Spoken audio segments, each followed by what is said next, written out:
Mantan Kepala Kantor Komunikasi Kepresidenan Hasan Nasbi mengkritik gaya komunikasi Menteri Keuangan Purbaya Yudi Sadewa. Hasan mengatakan, gaya komunikasi Purbaya yang sering menyenggol sesama pejabat pemerintah lain bisa melemahkan soliditas pemerintah. Ia juga menilai sesama pejabat publik tak boleh saling baku tikam di ruang publik, apalagi dengan komunikasi koboi yang kerap dilakukan oleh Purbaya. Ini kalau kita bicara dalam konteks pemerintah ya, sesama anggota kabinet, sesama pemerintah nggak bisa kalau menurut saya baku tikam terus-menerus di depan umum. Karena itu akan melemahkan pemerintah. Kita kalau mau baku tikam di ruang tertutup, mau saling koreksi, mau saling marah-marah, mau saling debat, mau tunjuk-tunjukkan di ruang tertutup. Tapi kalau di ruang terbuka, kita nanti akan mengentertain orang yang tidak suka dengan pemerintah. Kemudian mengatakan, wah ini bagus nih, mengentertain orang yang tidak suka dengan pemerintah. Mungkin kita nggak dapat cercaan, makian dari pendukung pemerintah karena mereka menahan diri. Jadi kesannya kita mendapatkan dukungan dari semua orang. Tapi lama-lama, kalau ini diteruskan, itu bisa membuat pemerintah kelihatan lemah. Kritik Hasan Nasbi langsung dibayar tunai oleh Purbaya. Menteri Koboi ini menunjukkan data indeks kepercayaan konsumen pada pemerintah yang saat ini mulai membaik. Purbaya mengklaim gaya ceplas-ceplosnya berhasil membalikan sentimen masyarakat ke pemerintah dengan positif. Ini sama ini ada korelasinya. Ketika ekonomi buruk, mereka nggak suka pemerintah. Makanya banyak demo besar-besaran. Tapi ketika mulai balik, mereka juga senang ke pemerintah. Jadi sepertinya saya koboi, tapi yang saya lakukan adalah mengembalikan kepercayaan masyarakat ke pemerintah. Itu juga atas pemerintah Bapak Presiden. Jadi saya nggak berani gerak sendiri. Jangan dianggap saya koboi, saya nyapa panjangan tangan dari Bapak Presiden, kira-kira begitu. Dengan versi yang lebih halus malah. Dengan percaya diri, Purbaya menambahkan bahwa apa yang ia lakukan saat ini adalah perpanjangan tangan dari Presiden Prabowo Subianto. Hasilnya, apa yang dilakukan oleh Purbaya berhasil mendapat sentimen positif dari masyarakat. Tim Liputan iNews melaporkan.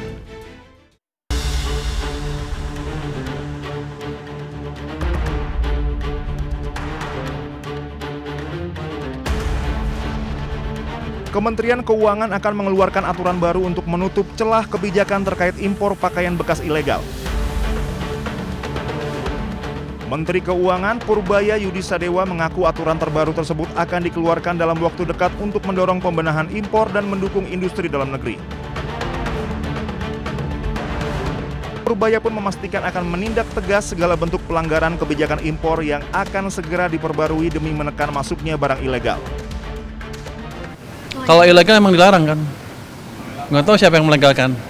Kalau saya pikir sih ilegal harusnya dilarang, kecuali dia bisa legal dengan melalui jalur tertentu. Tapi kalau selama ini kan yang disebut balpres itu kan, itu akan dilarang. Dan saya pernah bilang kan, tanya ke orang bea cukai apa hukumannya hanya ditaruh di mereka, barangnya dimusnahkan, terus orangnya dipenjara. Saya bilang saya rugi. Cuma udah ngeluarin uang buat musnahin barang, terus ngasih makan orang lagi.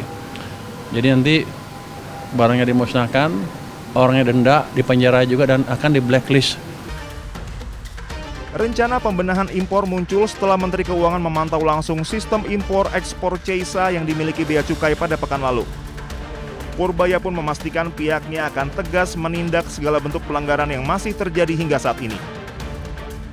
Dari Jakarta, Raharjo Patmo, Rizky Solahuddin, iNews melaporkan.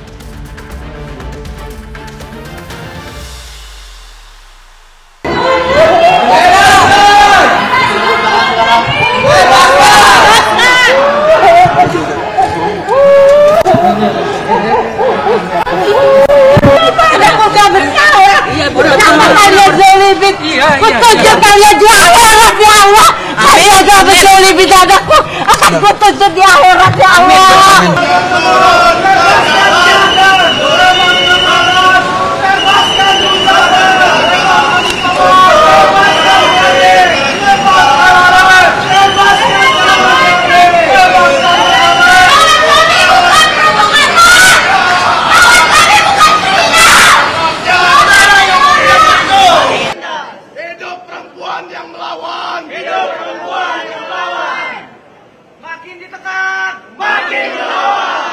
kita sudah mendengar putusan Hakim Tunggal pra peradilan. Tentu kami sangat kecewa dengan hasil putusan ini, gitu ya.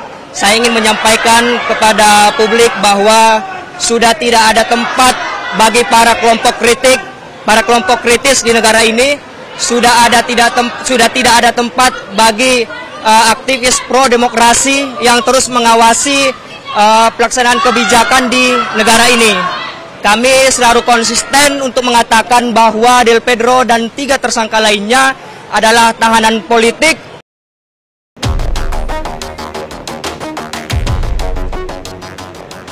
Hakim menolak permohonan pra-peradilan Direktur Eksekutif Lokataru, Del Pedro Marhaen Rismansyah.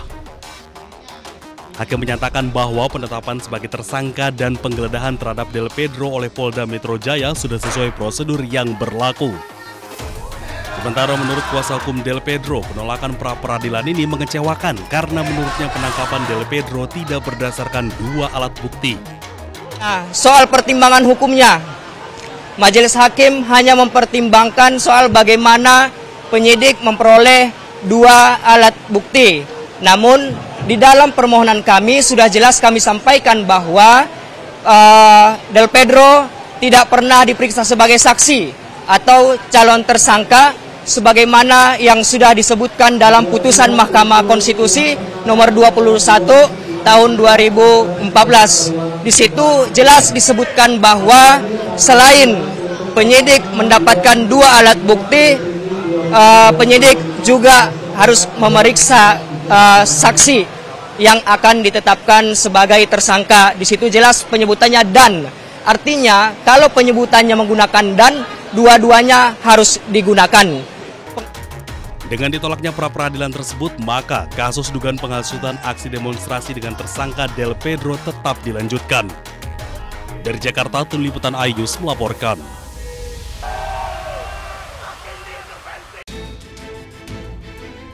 Mantan Kepala Kantor Komunikasi Kepresidenan Hasan Nasbi mengkritik gaya komunikasi Menteri Keuangan Purbaya Yudi Sadewa. Hasan mengatakan, gaya komunikasi Purbaya yang sering menyenggol sesama pejabat pemerintah lain bisa melemahkan soliditas pemerintah. Ia juga menilai sesama pejabat publik tak boleh saling baku tikam di ruang publik, apalagi dengan komunikasi koboi yang kerap dilakukan oleh Purbaya. Ini kalau kita bicara dalam konteks pemerintah ya, sesama anggota kabinet, sesama pemerintah nggak bisa kalau menurut saya baku tikam terus-menerus di depan umum. Karena itu akan melemahkan pemerintah.